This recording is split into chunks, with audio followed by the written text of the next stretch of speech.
Betul. Spine level dalamnya ada nombor. Ada call number kan? Nombor panggilan lah tu. Call number bahasa Inggeris, nombor panggilan bahasa Melayu. Jangan jadi macam saudara saya gaduh dengan abang saya. Tadi tengok ada nampak tapir lalu. Yang seorang tu bukan tapir lah, tu cipan. Yang aku datang abang saya tu bukan cipan, tu tenok. Sudah. Cipan tapir tenok bukan benda yang sama ke? Lain ke? Dia macam tu Okey. Jadi ini nombor panggilan adalah yang dekat luar ni. Jadi IC kepada buku tu yang mana satu? Nombor perolehan. Nombor perolehan ni pun bergantung. Bergantung kenapa? Bergantung Bergantung pada kita bermula dengan berapa angka. Berapa angka tu ada setengah kita mulakan dengan 10 angka terus. Dengan itu biasanya lebih besar, dengan harapan nanti dia akan capai 10 angka punya koleksi. Macam ni. Sekolah sampai ke 10 angka. Jangan banyak-banyak Nanti berapa banyak kosongnya hari tu rasa 5. Datang seorang 4 je. Itu dari segi tu. Itu salah satu puncanya. Patutnya angka kosong tu cuma ada 5, dia tambah lagi 1. Dah sudah jenuh. Itu salah satu punca kalau sikit number. Okey, boleh faham? Boleh Okey, next.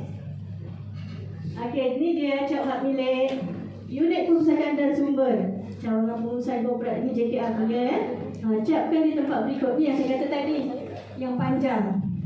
Okey, yang panjang dekat tepi buku tu. Kenapa kita cap kat tepi tu? Ada siapa jawapannya tak? Apa dia? Senang nampak, betul. Lagi? Apa lagi? Kalau hilang page tak adjust. Tu yang tak kenal ni macam ni. Macam yang tak terkenal tu macam mana? Kalau hilang page terjejas. Masih boleh dibaca. Betul. Yang sebenarnya paling mudah adalah sebagai identiti bahawa itu adalah belong to library. Belong to library. Saya pernah ada satu kes budak curi buku. Yang dicuri tu majalah. Majalah tu dia buat keluar, dia koyak muka surat tu. Kebetulan yang dia koyak tu kena dekat tattletale strip keselamatan tu. Jadi dia lalu bunyi. Dia tarik keluar tu 3 helai. 3 helai ada yang melekat. Jadi bila kita check strip tu, memang itu keselamatan. Just mencuri. Ada lagi yang bijak. Kenapa buku bunyi? Dia tepuk ni, bakut kat belakang. Dia tepuk ni, dia buat keluar. Tetap bunyi. Sebab apa? Strip keselamatan duduk kat dalam buku. Setengah-setengah orang dia akan letak muka surat untuk letak strip. Yang tu tak payah. Strip memadai dia berada di tengah-tengah.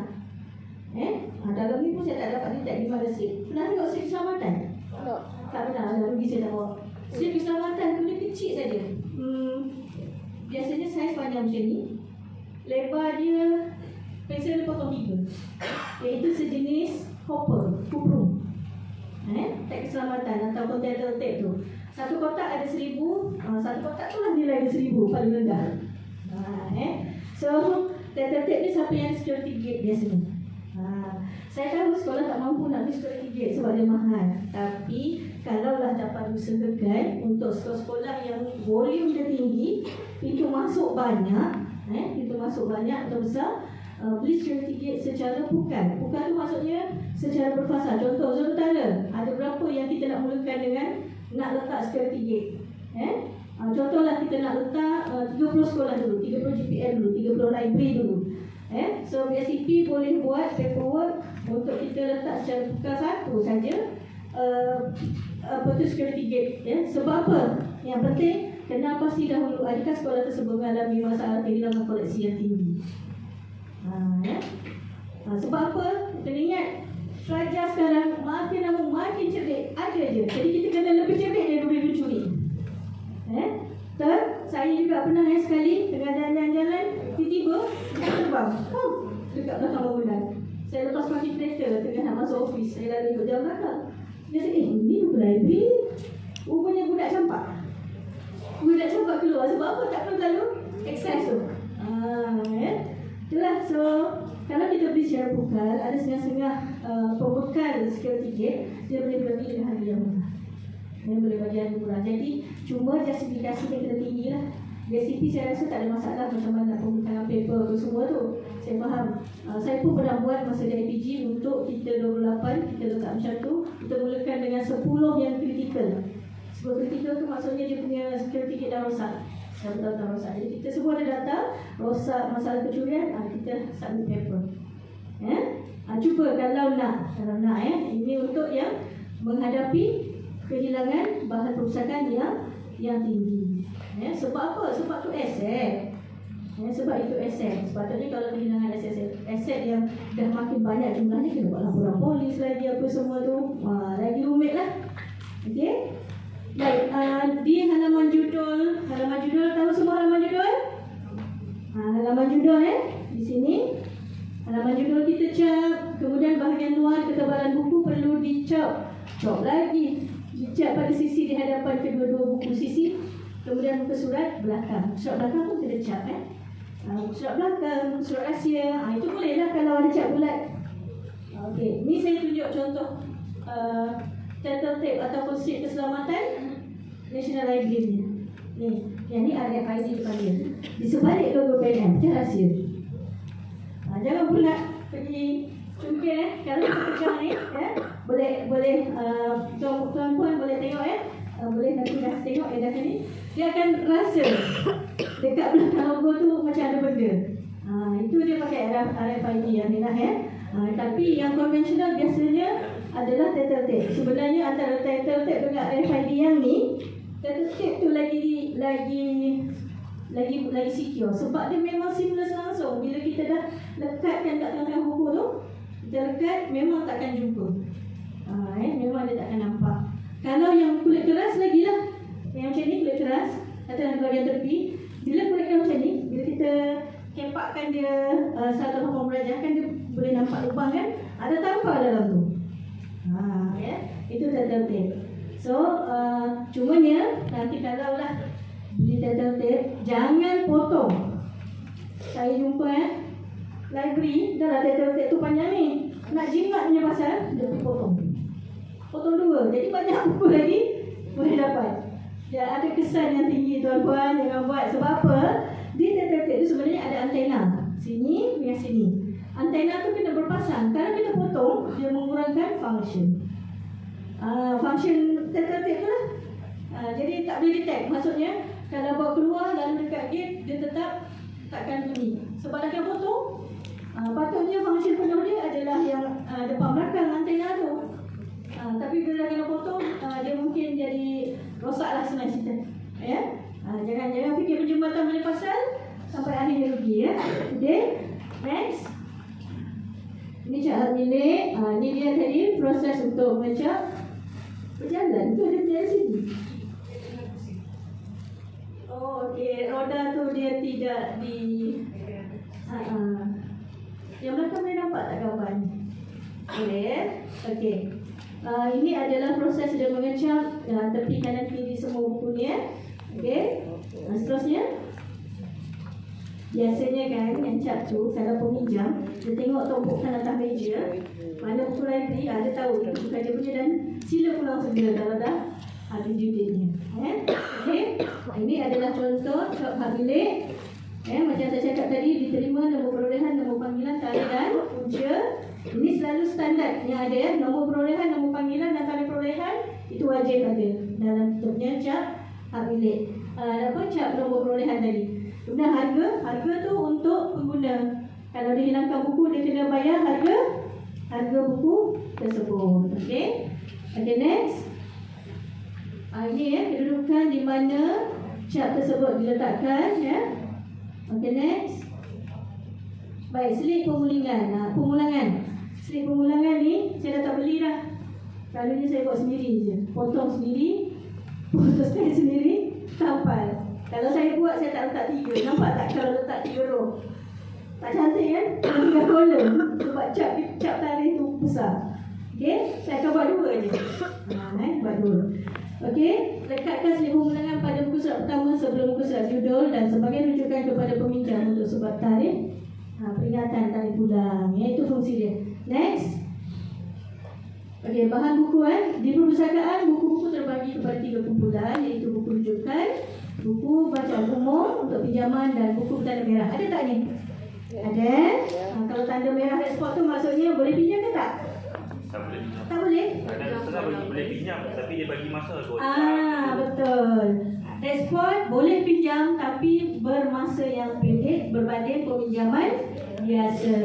Ya, itu pendek respon tu nak suka hatilah. Saya rasa DPM ada standard. Kalau saya yang melibatkan library bercampur-campur, saya kata ikut polisi masing-masing. Nak bagi 3 jam ke 3 hari ke terpulang. Biasanya kenapa kita tandakan dia respon? Sebab mahal. Koleksi terhad. Koleksi terhad. Lagi? Malaysiana. Malaysiana tu apa? Betul. Buku-buku terbitan dalam Malaysia. Tuan-tuan ya. Perpustakaan Negara Malaysia ada 3 fungsi utama sebagai di peringkat negara. Yang pertama, pusat penyerahan bahan. Yang kedua, pusat manuskrip kebangsaan. Yang ketiga, pusat rujukan yang utama untuk dalam memberi nasihat kepada semua perpustakaan. Yang saya menarik nak cerita adalah pusat manuskrip kebangsaan. Manuskrip itu apa? Siapa tahu maksud manuskrip? Manuskrip, okey. Saya bagi tahu. Manuskrip ni biasanya merujuk kepada ori lama dan dia asal. Asal dengan ori sama. Ori lama dan dia rare. Rare tu biasanya contoh manuskrip kain Hang Tuah yang mula-mula tu. Pernah dengar tak Quran semut merah? Quran berada semut merah. Sejarah Quran semut merah ni, Quran tu dikarang lebih kurang 1,500 tahun yang lepas. Dijumpai di kompleks Pasir Salak. Area Pasir Salak tu. Quran semut merah tak silap saya dia ada kawan dia, saya lupa apa namanya. Tapi kenapa dinamakan Quran semut merah?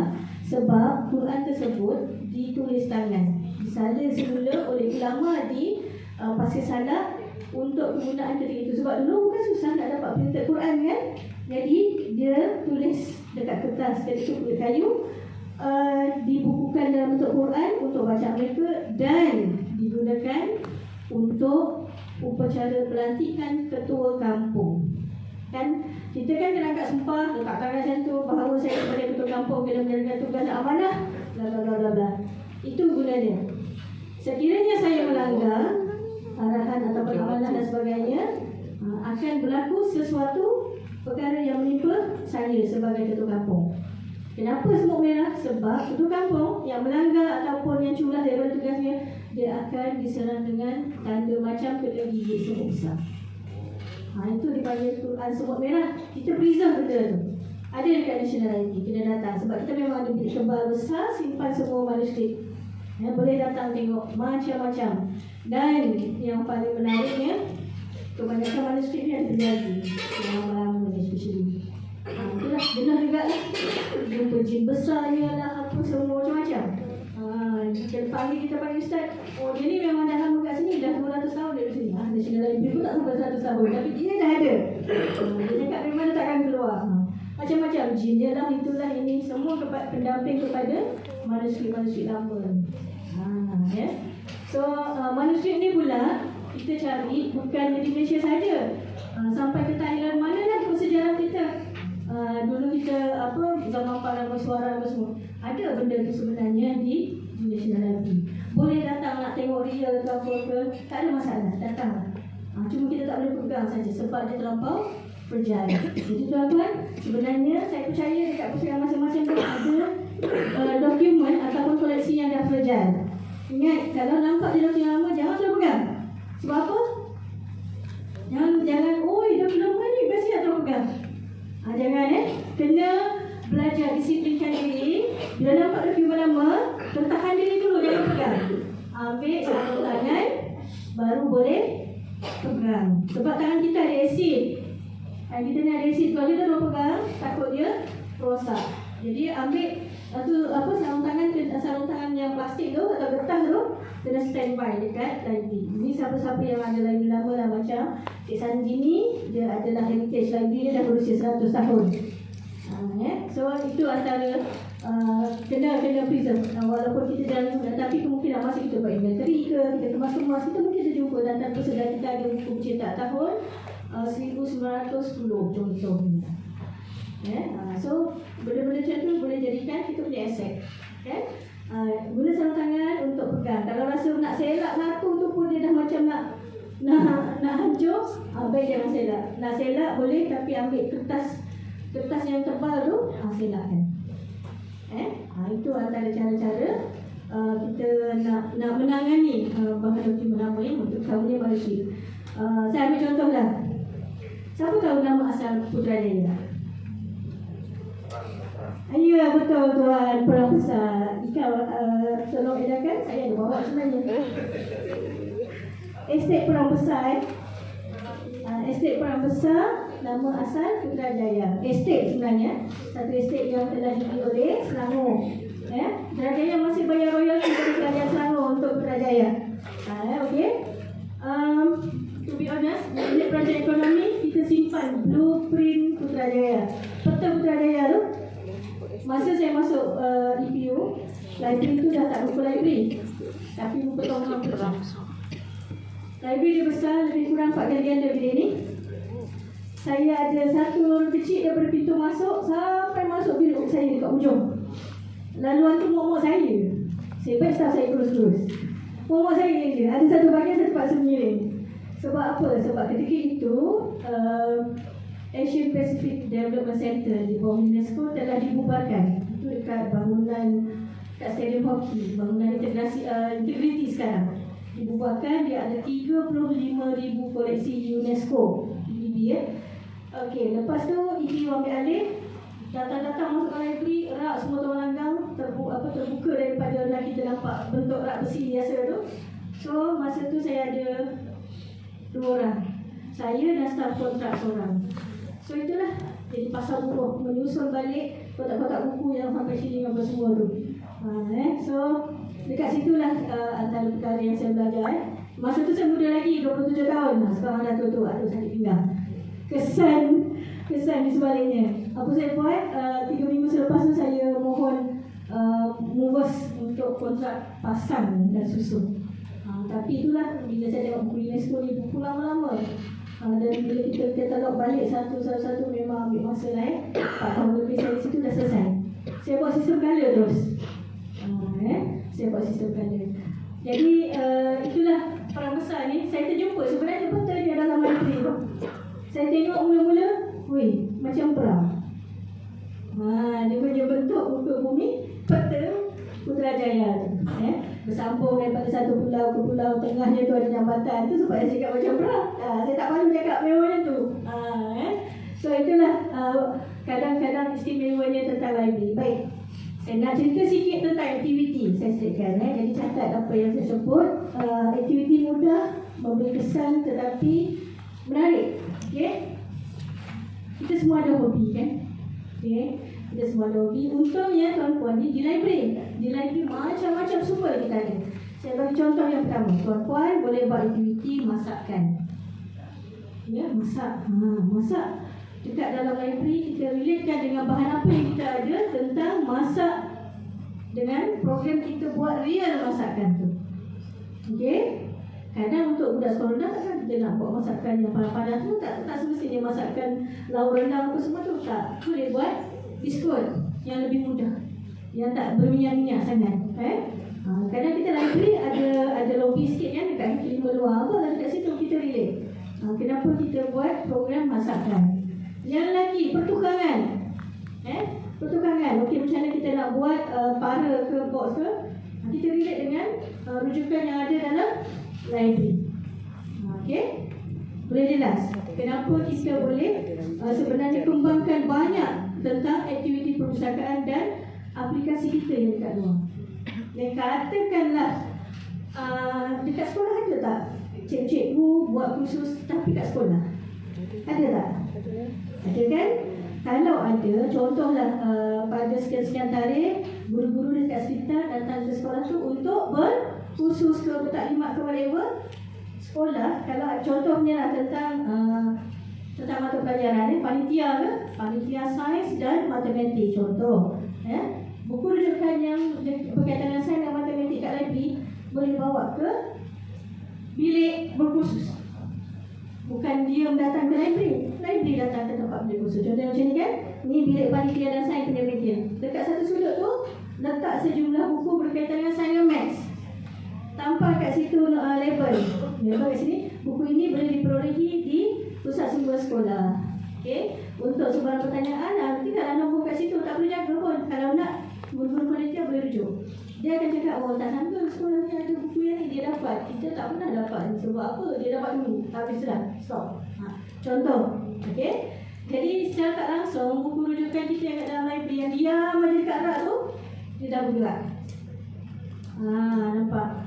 Kalau perhimpunan kan kat sekolah kan dia rasa buat setempat ruang macam tu kan. Anak bawa buku bahan bacaan ke perhimpunan pun boleh. Tak ada masalah.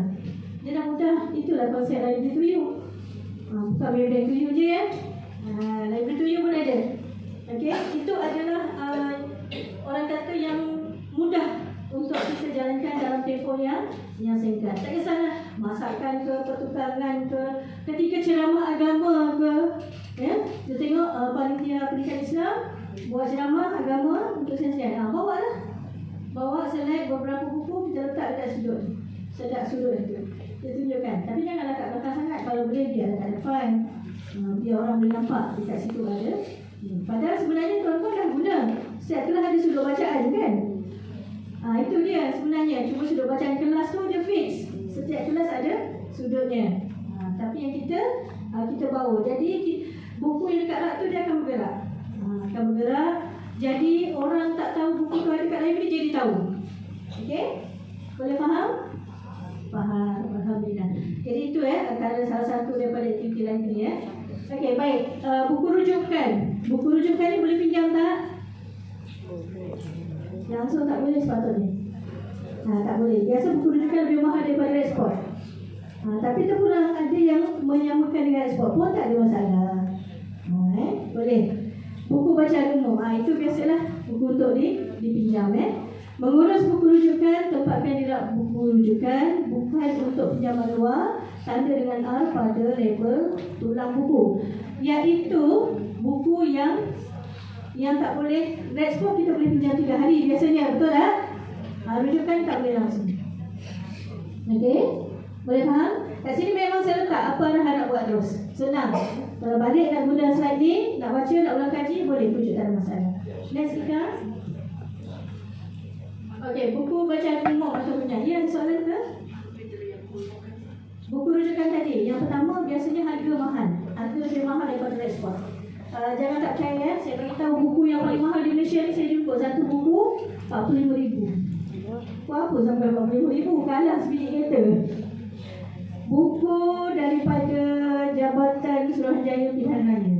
Buku tentang kandungannya daerah-daerah pilihan raya seluruh Malaysia tu. Buku tu. Saya nak beli masa tu. Saya kata saya tak nak CD. Sebab CD leceh nak tengok dengan kalau buku boleh kan. Bila saya beli tu nak pergi beli, saya tengok buku dia lebih tebal daripada CD ni. Lebih tebal. Kalau buat bantal pun sakit kepala lah sebab dia tinggi.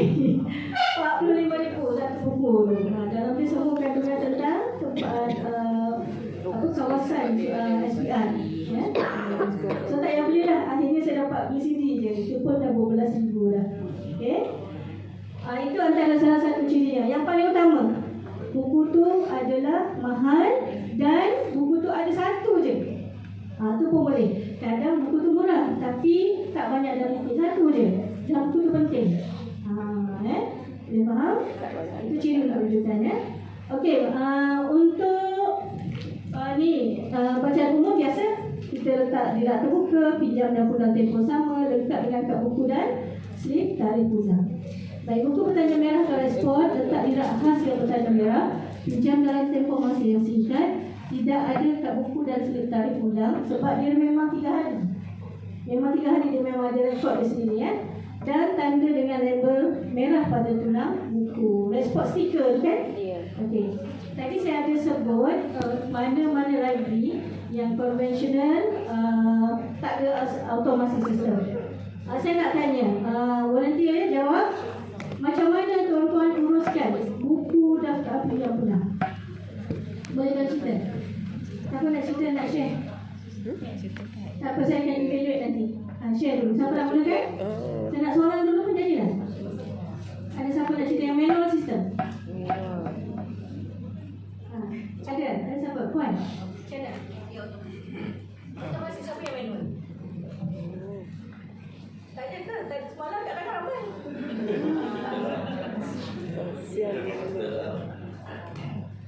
Tak ada ke? Ya, Puan.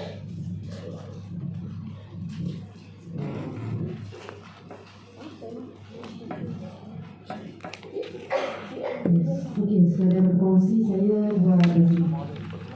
Okey, saya ada buat dua cara, satu manual, satu digital. Digital ni dia ada pasang surut lah.